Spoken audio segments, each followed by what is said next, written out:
The Economist is an English-language weekly magazine format newspaper owned by the Economist Group and edited at offices in London.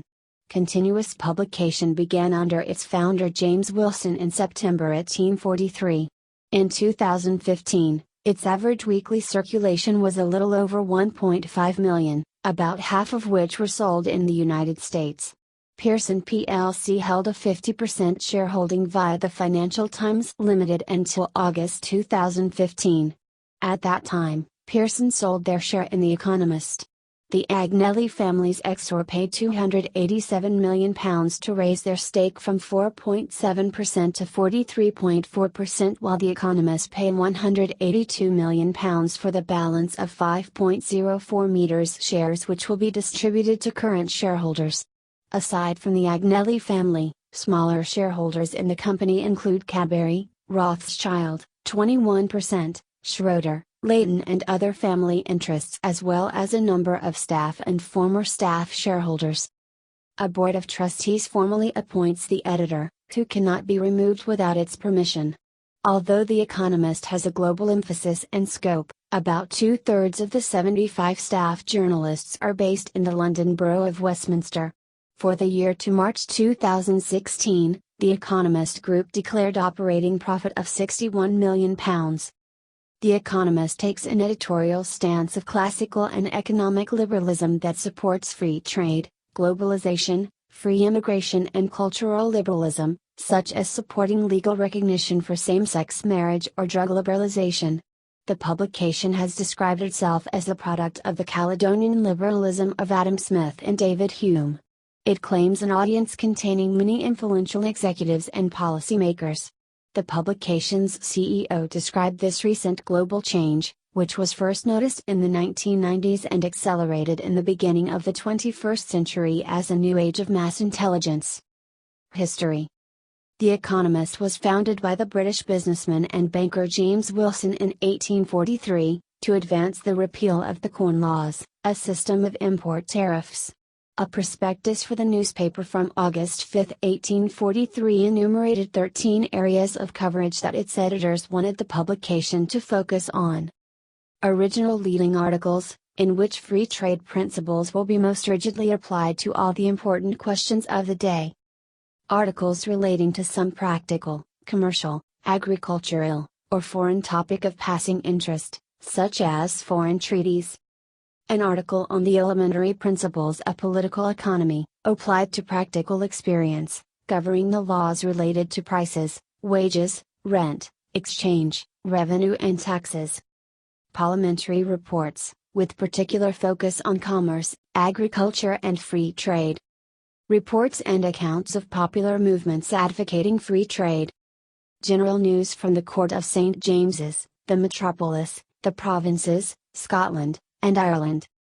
Commercial topics such as changes in fiscal regulations, the state and prospects of the markets, imports and exports, foreign news, the state of the manufacturing districts, notices of important new mechanical improvements, shipping news, the money market, and the progress of railways and public companies.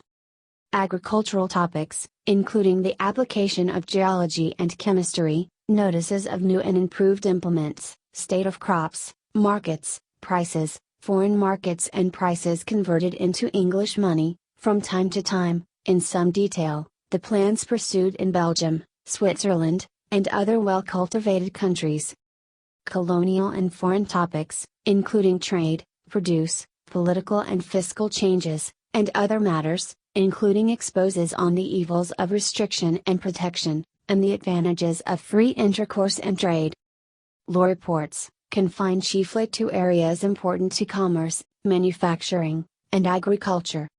Books, confined chiefly, but not so exclusively, to commerce, manufacturing, and agriculture, and including all treatises on political economy, finance, or taxation. A commercial gazette, with prices and statistics of the week. Correspondence and inquiries from the news magazine's readers. Wilson described it as taking part in a severe contest between intelligence, which presses forward, and an unworthy, timid ignorance obstructing our progress, a phrase which still appears on its masthead as the publication's mission. It has long been respected as one of the most competent and subtle Western periodicals on public affairs. The publication was a major source of financial and economic information for Karl Marx in the formulation of socialist theory. He wrote, "The London Economist, the European organ of the aristocracy of finance, described most strikingly the attitude of this class." In 1920 The Economist's circulation rises to 6,170. In 1934 the newspaper undertakes its first major redesign. Its logo was designed in 1959 by Reynolds Stone. In January 2012, The Economist launched a new weekly section devoted exclusively to China, the first new country section since the introduction of a section about the United States in 1942. In August 2015, The Economist Group bought back 5 million of its shares, worth $284 million, from Pearson. Pearson's remaining shares, worth $447 million, would be sold to Exor. List of editors. The editors of The Economist have been James Wilson 1843-1857, Herbert Spencer was sub-editor from 1848 to 1853. Richard Holt Hutton 1857-1861. Walter Bagehot, 1861-1877. Daniel Connor Lathbury, 1877-1881, jointly. Robert Harry Ingalls Palgrave, 1877-1883, jointly. Edward Johnston, 1883-1907. Francis Wrigley Hurst, 1907-1916. Hartley Withers, 1916-1921. Sir Walter Leighton, 1920-1938. Geoffrey Crowther, 1938-1956. Donald Tyerman, 1956-1965. Sir Alistair Burnet, 1965-1974. Andrew Knight, 1974-1986. Rupert Pinentria, 1986-1993.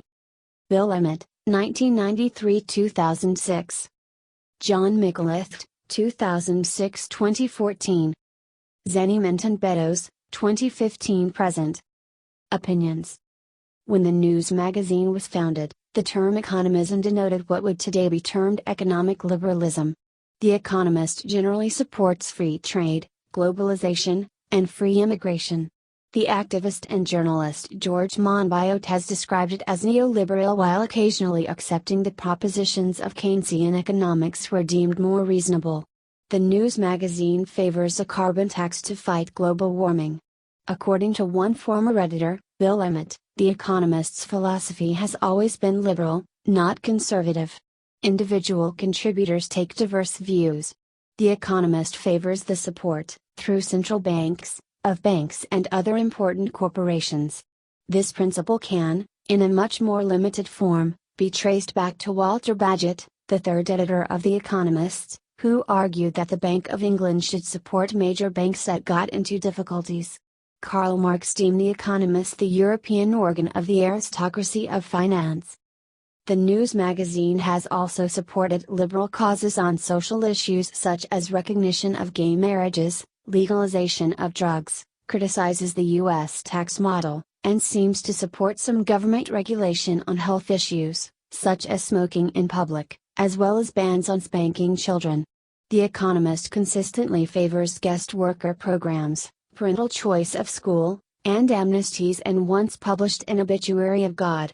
The Economist also has a long record of supporting gun control.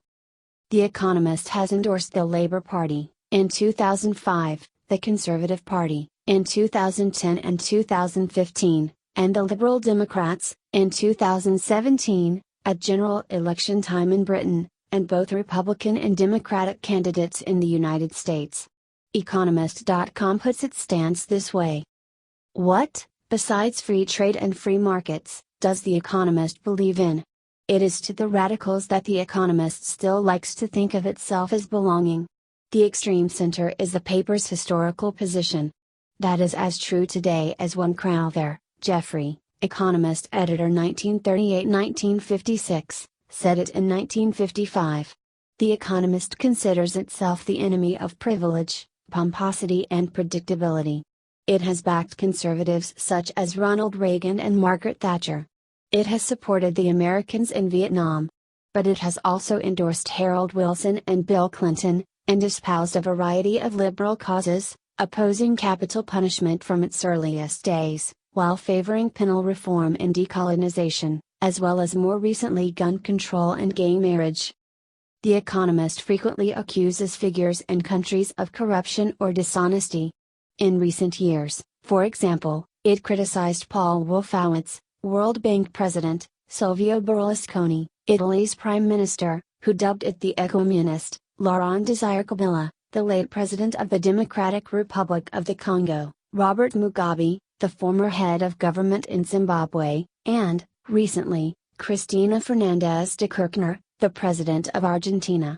The Economist also called for Bill Clinton's impeachment and, after the emergence of the Abu Ghraib torture and prisoner abuse, for Donald Rumsfeld's resignation.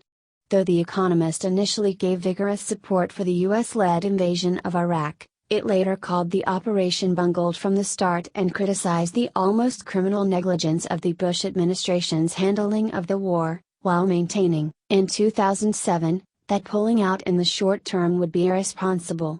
In the 2004 US election, the editors reluctantly backed John Kerry.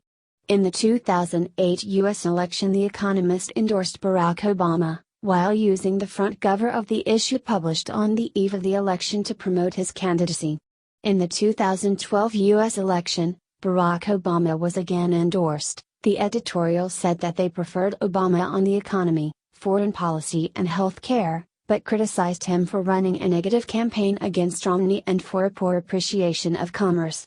In 2016, The Economist endorsed Hillary Clinton, and the Democrats do, partly because she is not Mr. Trump, but also in the hope she can show that ordinary politics works for ordinary people, the sort of renewal that American democracy requires.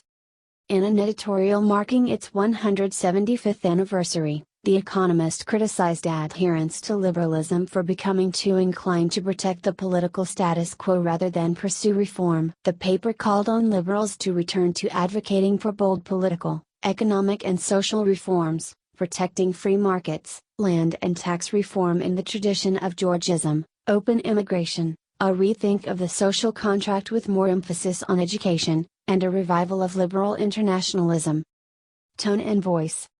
Though it has many individual columns, by tradition and current practice the magazine ensures a uniform voice aided by the anonymity of writers throughout its pages, as if most articles were written by a single author, which may be perceived to display dry, understated wit, and precise use of language.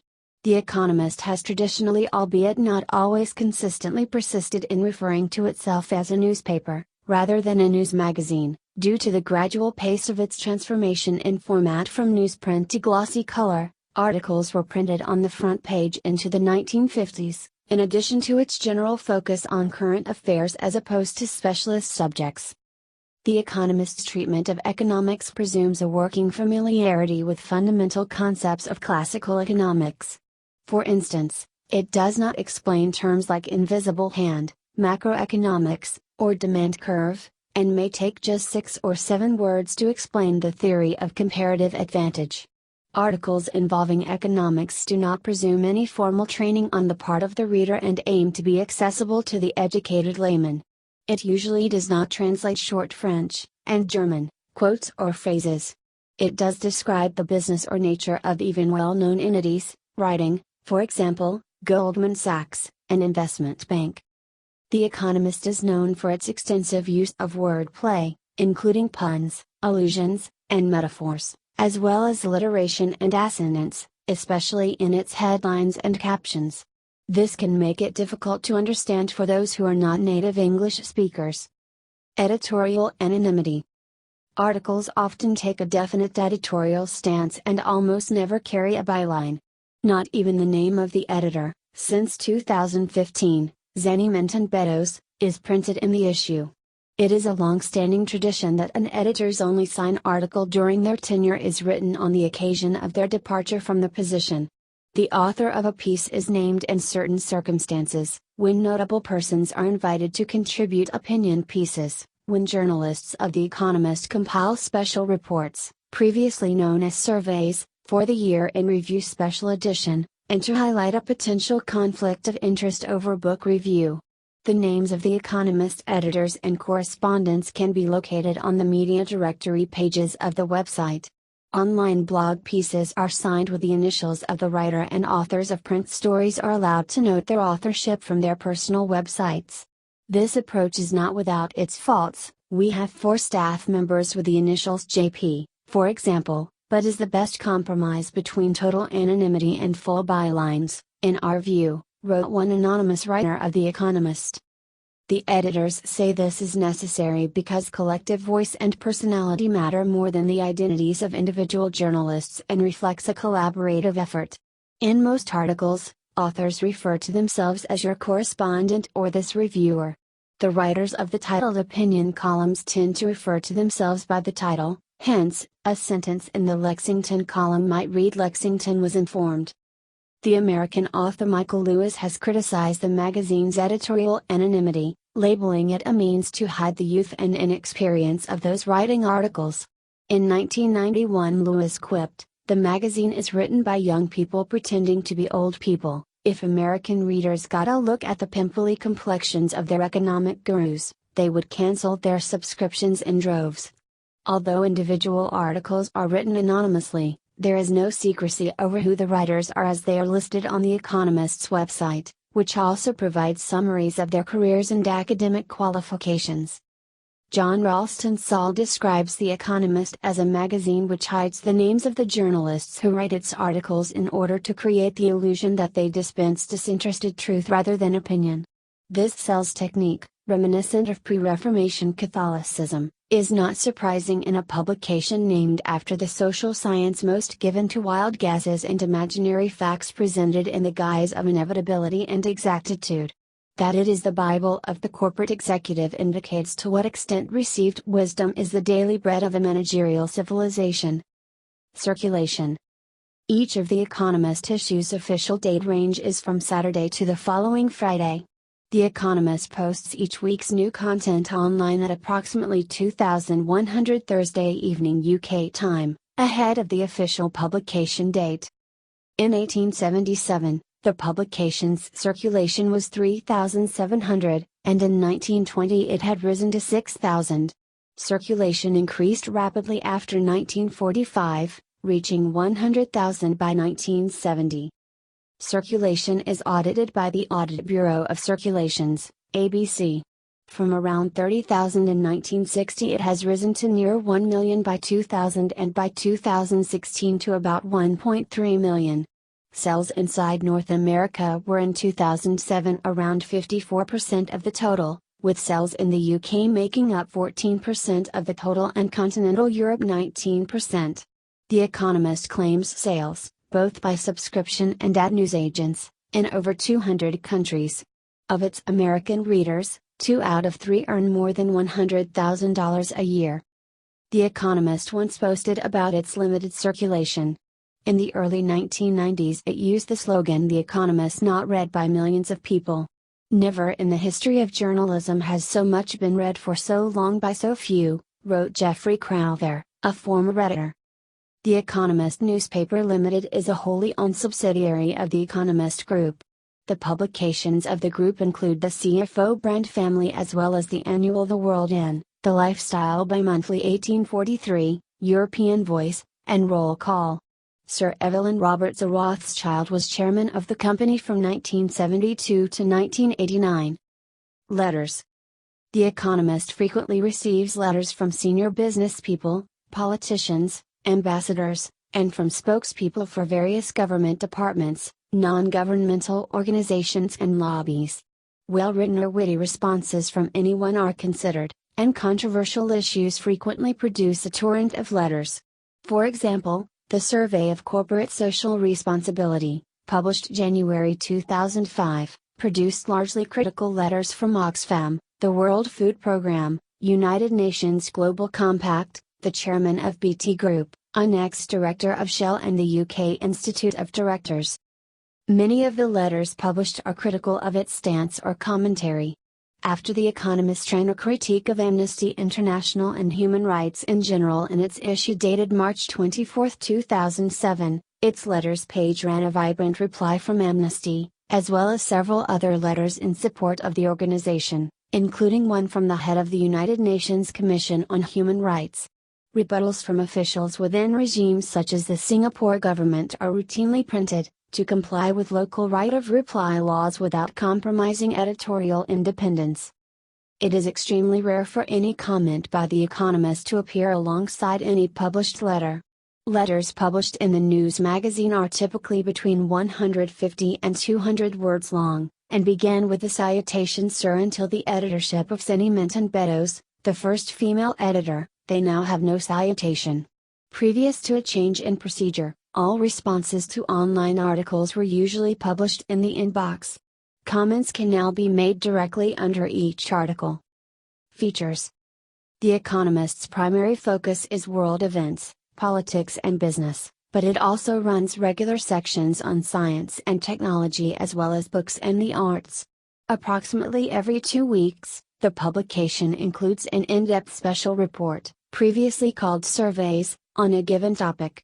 The 5 main categories are countries and regions, business, finance, and economics, science and technology, and other. Every 3 months, it publishes a technology report called Technology Quarterly or TQ, a special section focusing on recent trends and developments in science and technology.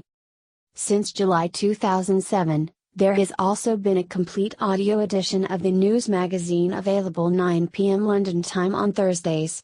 The audio version of The Economist is produced by the production company Talking Issues. The company records the full text of the news magazine in MP3 format, including the extra pages in the UK edition. The weekly 130 megabytes download is free for subscribers and available for a fee for non-subscribers. The publication's writers adopt a tight style that seeks to include the maximum amount of information in a limited space. David G. Bradley, publisher of The Atlantic, described the formula as a consistent worldview expressed, consistently, in tight and engaging prose. There is a section of economic statistics. Tables such as employment statistics are published each week and there are special statistical features too.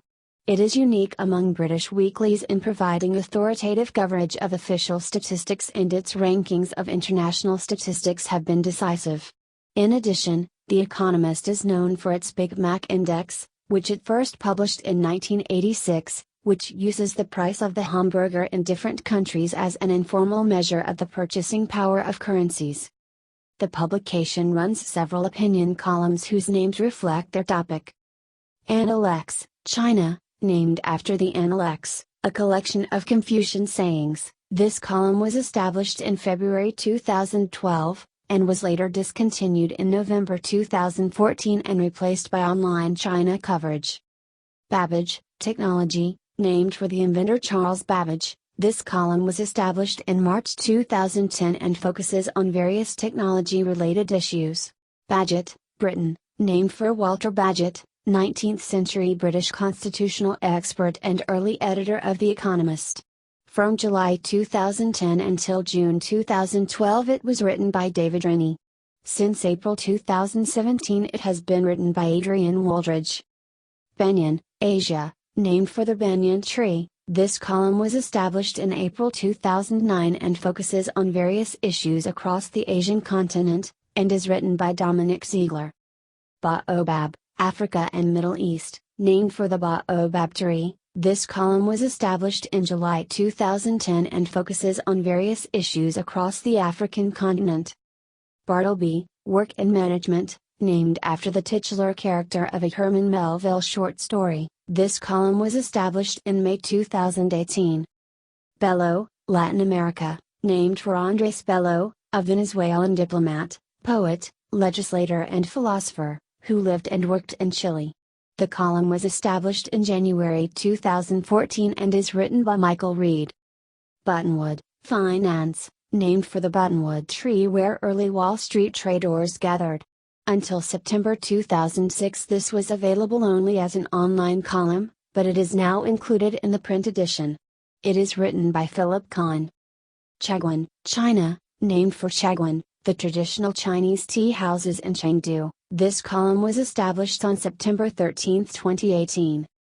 Charlemagne, Europe, named for Charlemagne, Emperor of the Frankish Empire. It is written by Jeremy Cliff, and earlier it was written by David Rennie, 2007-2010, and by Anton LaGuardia, 2010-2014. Erasmus, Religion and Public Policy, named after the Dutch Christian humanist Erasmus. Game Theory, Sport, named after the science of predicting outcomes in a certain situation. This column focuses on sports major and minor and the politics, economics, science and statistics of the games we play and watch. Johnson, Language, named for Samuel Johnson. This column returned to the publication in 2016 and covers language. It is written by Robert Lane Greene. Lexington, United States, named for Lexington, Massachusetts, the site of the beginning of the American Revolutionary War. From June 2010 until May 2012 it was written by Peter David, until his death in a car accident. Prospero, Books and Arts, named after the character from William Shakespeare's play The Tempest. This column reviews books and focuses on arts-related issues. Schumpeter, Business, named for the economist Joseph Schumpeter. This column was established in September 2009 and is written by Patrick Fallis. Other regular features include Face Value, about prominent people in the business world. Free Exchange, a general economics column, frequently based on academic research, replaced the column Economics Focus in January 2012. An Obituary. Since 1997 it has been written by Anne Rowe. Sections on Science and the Arts. The news magazine goes to press on Thursdays, between 6 p.m. and 7 p.m. GMT, and is available at newsagents in many countries the next day. It is printed at 7 sites around the world. Known on their website as this week's print edition, it is available online, albeit with only the first 5 viewed articles being free, and available to subscribers only mid-October 2009-2010. The Economist published in 2015 its first U.S. college rankings, focused on comparable economical advantages defined as the economic value of a university is equal to the gap between how much its students subsequently earn, and how much they might have made had they studied elsewhere. Based on set of strict criteria sourced from U.S. Department of Education, College Scorecard, with relevant expected earnings and multiple statistics applied in calculation of median earnings. Conclusive evaluation method has been applied to run the scorecard's earnings data through a multiple regression analysis, a common method of measuring the relationships between variables. The Economist also produces the annual The World in Year publication. It also sponsors a writing award. Awards. Innovation Awards. The Economist sponsors the yearly Economist Innovation Awards, in the categories of bioscience, computing and communications, energy and the environment, social and economic innovation, business process innovation, consumer products, and a special no boundaries category. The awards have been held since 2002. Nominations are held between 2 and 30 April. The award ceremony is then hosted on 15th of November.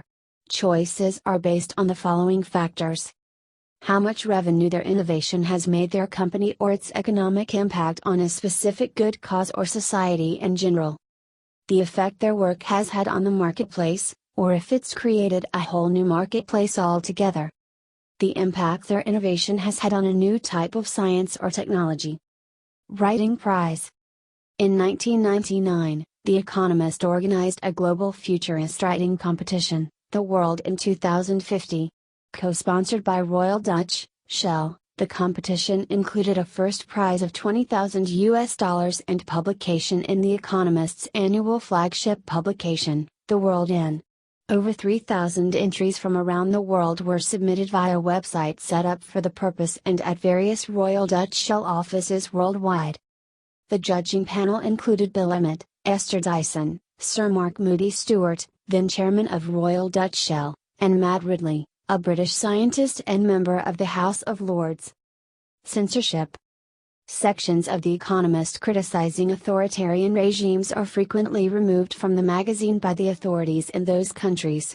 The Economist regularly has difficulties with the ruling party of Singapore, the People's Action Party, which had successfully sued it, in a Singaporean court, for libel.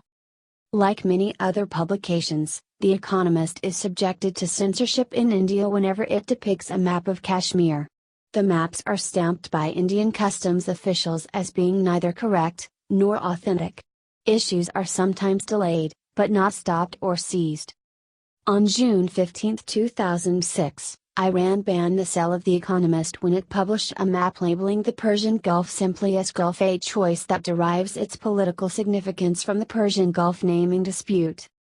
In a separate incident, the government of Zimbabwe went further and imprisoned The Economist's correspondent there, Andrew Meldrum.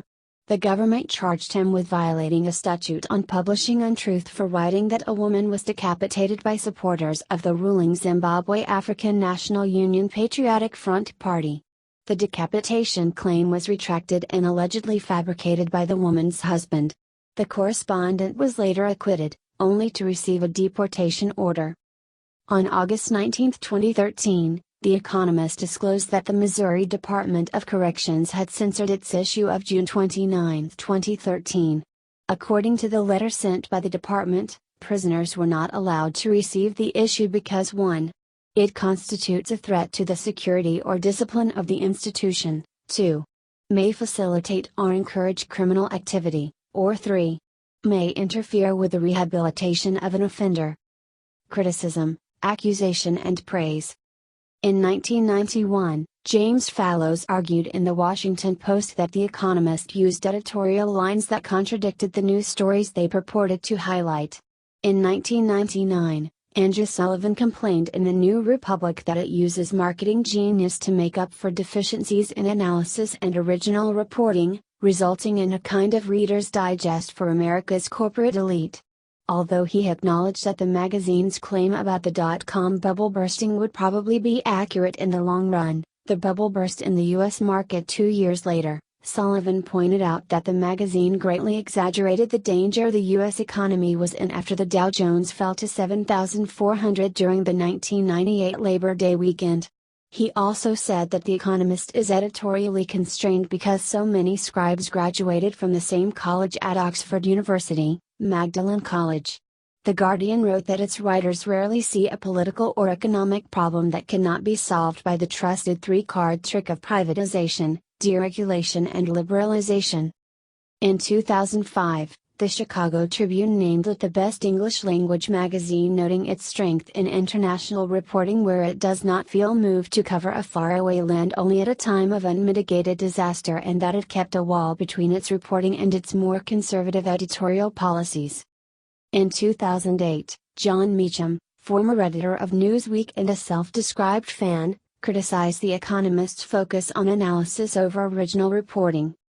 In 2012, The Economist was accused of hacking into the computer of Justice Muhammad Nisam al-Huq of the Bangladesh Supreme Court, leading to his resignation as the chairman of the International Crimes Tribunal. The magazine denied the accusations. In 2014, the magazine withdrew a harshly criticized review of a book by Edward Baptist on slavery and American capitalism. The Economist had complained that, almost all the blacks in his book are victims, almost all the whites villains. Baptist attributed the harsh review to the magazine's adherence to free market fundamentalist theories, the idea that everything would be better if measured first and last by its efficiency at producing profit. In 2019, following an interview of right-wing commentator Ben Shapiro, The Economist published an article on their website that included in its title a description of Shapiro as an alt-right sage and stated that he was a pop idol of the alt-right. Mr. Shapiro, a vociferous critic of the alt-right, was the #1 recipient of anti-Semitic attacks online in 2016 as measured by the Anti-Defamation League, almost exclusively from alt-right actors criticizing his then opposition to Donald Trump's presidential candidacy. This led some commentators to accuse the publication of anti-conservative bias. The Economist later that day changed the article and ISS,